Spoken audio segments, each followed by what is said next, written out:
Now coming to that of the levels in which the currencies are expected to make the swing, and Wednesday you look for a big drop in the case of Euro and GBP before that of the FOMC and after that of the FOMC. Then afterwards they will reverse towards the close, and that will be a great buy opportunity. And you know that no currency they will bring it to zero or to that of the higher infinity. They will make upward and the downward move alternatively. It will appear that they are making a downward shift, but subsequently they will make the upward shift as well. And when they are making a downward shift in the case of Euro and GBP, you also come across that they are making downward shift in the case of USD yen in order to make big drop in the case of yen crosses. Similarly, in the case of the commodity pairs, they make contrarian moves, and they also make USD gaining and the USD weakening move alternatively, respective of the USD gaining and the USD weakening move. They do it in the case of Euro and GBP in order to handle Euro Canadian dollar cross or GBP Australian dollar cross, etc. So ultimately, you need to understand with the help of the net change what sort of moves they are doing it in the market. Now you find the contrarian move. Euro is showing the positive net change, whereas GBP is showing the negative net change, which is a contrarian move. Euro is showing USD weakening move, GBP is showing USD gaining move. So if we take a buy in the case of GBP, you find that Euro might be gaining, but GBP might be holding because they are handling Euro GBP cross on the upside. They are gaining the levels in the case of Euro GBP. Because of that, they hold the GBP and gain level in the case of Euro. Then similarly, in the case of USDM, they are showing negative net change. GBP is also showing negative net change.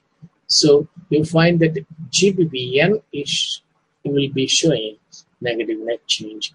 You can see the cross. GBP yen will be in negative net change. So ultimately, they handle the majors and then come to the other crosses. Then you find that GBP is in negative net change and USDCHF is in negative net change. Because of that, GBPCHF will be also showing negative net change.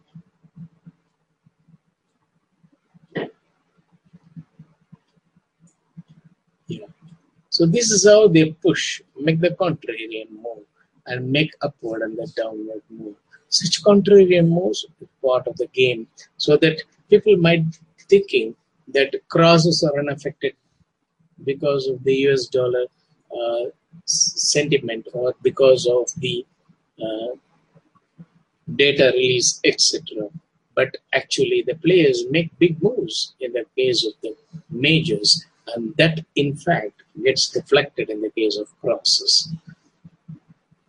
Then in the case of commodity pairs, you find that they are showing the USD gaining more. Australian dollar is showing negative net change and Canadian dollar is showing positive net change. So the commodity pairs are showing USD gaining more, but Euro is showing USD weakening more. USD yen is showing USD weakening more. So whereas GBP and the USDCHF are showing USD gaining more. This sort of upward and the downward move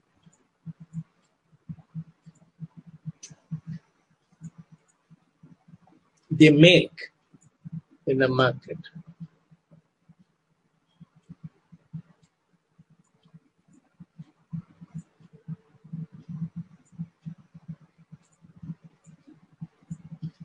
That we need to understand. So only then we'll be able to really take appropriate trading position. When they are handling crosses, we will try to take the position in majors. We may not be able to see good profit. Always see that they make 40 pips and more spread between the high and the low. Then commit position in such currency, identifying what sort of moves they are doing it. Then you will have a decisive profit. And on Wednesday, I'll be giving the Tracking the Forex Market Together webinar. During that time, I'll take the live position and explain to you how our trading decisions are expected to be. So Euro and GBP, they could make further one big push on the downside on Wednesday and start gaining. At that time, you could come across, before that they could make a drop in the case of USD yen, hold it near that of the low. After that of the FOMC, they are expected to gain back again to 104.